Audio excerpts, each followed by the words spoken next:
Well, I did see that. I didn't finish reading it. I read some of it. The interview that Ian did with VentureBeat over the weekend. I was reading this before the stream started. I didn't finish reading it, but I did highlight some stuff like for myself to remember.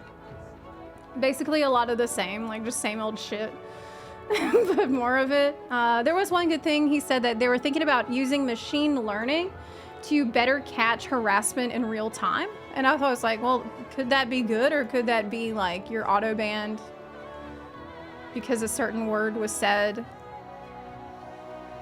You know, I'm thinking back to, we just had the prohibited actions, prohibited behavior policy updated in Final Fantasy XIV, where there was a whole segment saying we don't ban specific words or phrases. We're going to look at the context, and if y'all were having fun and everything's fine between you and you don't have any issue and nobody around had an issue and you can, like, then it's fine. Like, if you guys can, if you had an issue and you come to a mutual resolution, then it's fine too. They're not just going to auto ban you for anything in particular. Well, unless it's like extremely, super extreme, but in general, like conversation. What else was in this interview that stuck out to me? I'm seeing what I highlighted, because I went through this. I tend to highlight stuff when I'm reading articles, because I do this automatically. Oh, it was the part about, he was asked, what's morale like for the WoW team right now? And I highlighted the part where he was like, we decided to do something really crazy for patch 9.1.5. You know what that is? We decided to get together, pitch ideas, go in and find areas that have been long-time pain points for the community, whether it's old raids being frustrating to farm solo or whatever else, and let's solve them. I thought this was really crazy. I'm like, so this is not something that, this is new, right? This is a new approach where we're all gonna get together, look at stuff that the community is pissed about, and we're gonna attempt to solve those things. Is that right? Okay. Okay, that's great. What else did I put in? That just stuck out to me as like odd. And, oh, the future of WoW. He was asked about, is there something in the feedback loop that Blizzard can improve, right? And this video touched on that a little bit about, you know, we're listening to feedback a little bit, but we're not necessarily gonna listen.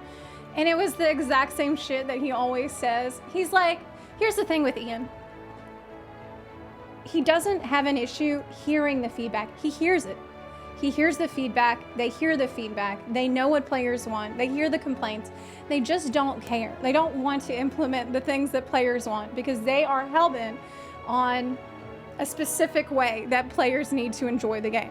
Like, that's just how it has to be. I'll never forget this. Preach actually a while back did an interview with Ian Hazakostas where he brought up a lot of issues, and Ian straight up said, look, I hear you, but that's just not how I want to make the game.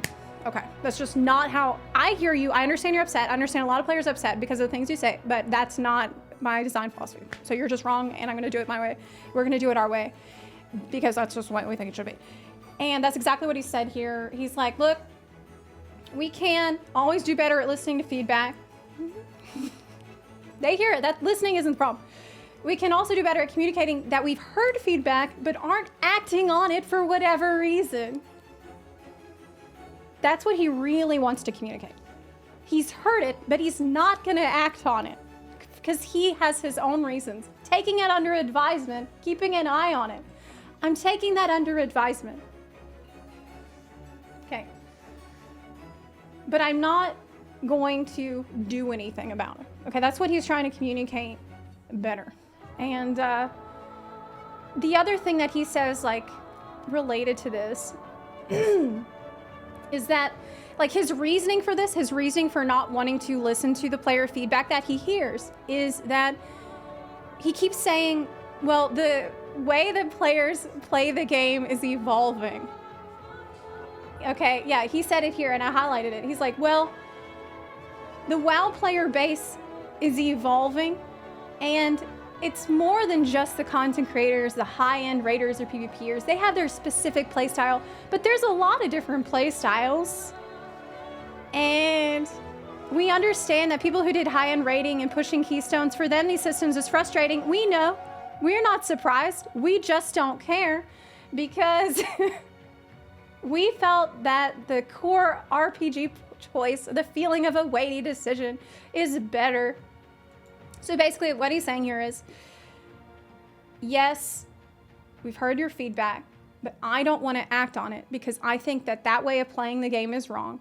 And he says that the player base is evolving, but like, it's evolving because he's driving out people that wanted to play the game in an optimal way. Like, he's driving people away that are frustrated with his systems that make the game very frustrating and unfun. So what's left is the people that are less frustrated with his systems and more okay with it. So therefore, that's, like, I guess, a forced evolution that is happening. So that's, I guess it is evolving, yeah, as more and more people leave. And just people stay that aren't as pissed off and just don't care as much at being playing optimally. And so, yeah, I didn't get through all of this. Again, like him bringing up the core RPG choice, the weighty decision, the meaningful choice, like that has been a meme for a long time. And yeah, that's when I stopped reading because I think I was like, okay, I just got kind of pissed how I walked away. But I still have a lot of, like, I care about World of Warcraft so much still because I invested so many years into this game. And that's why I still follow these interviews. I want to hear what Ian has to say about plans for improving the game. I want to see this game get back on the right track. I want to see people be excited about the game again. I don't want to see WoW suffer. I don't want to see WoW like fade away and become forgotten and like never be as good as I remember it being, because it brought a lot of joy to my life and it was there for me in really bad times in my life.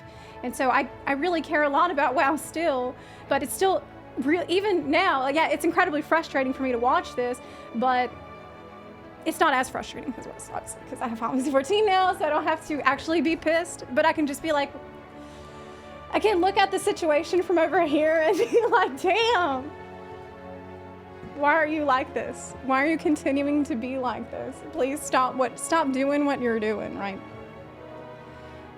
But yeah, weighty decision, the meaningful choice. Now, Preach has had many a video about that on his channel. He's made a lot of videos about that whole subject. That's its own can of worms. I'm not sure if I want to open right now. But yeah, the meaningful choice. The thing is, one thing that I do remember Mike saying in his videos about meaningful choice, the meme, was meaningful choice, a choice that's meaningful in an RPG cannot be meaningful for everyone because everyone plays an RPG differently. So a choice that would be meaningful for me may not matter to you at all. So it's just kind of a meaningless buzzword. Ian is a fantastic raid designer. He made incredible encounters. As a game director, however, I don't know if he's enjoyed the universal praise that he did as a raid designer. So I hate to do this. I do this all the time, but it's the facts. These are the facts. It's a completely opposite design philosophy to what is in Final Fantasy 14. And I know it's really picking the low-hanging fruit to make comparisons between 14 and WoW, but I do it all the time. I mean, this is what we're doing all the time. And in WoW, the game director sits there and says, I hear your feedback, but I'm not going to implement it because I think I know better. And I would rather see our game evolve and have different kinds of people that play it that will like what I do more.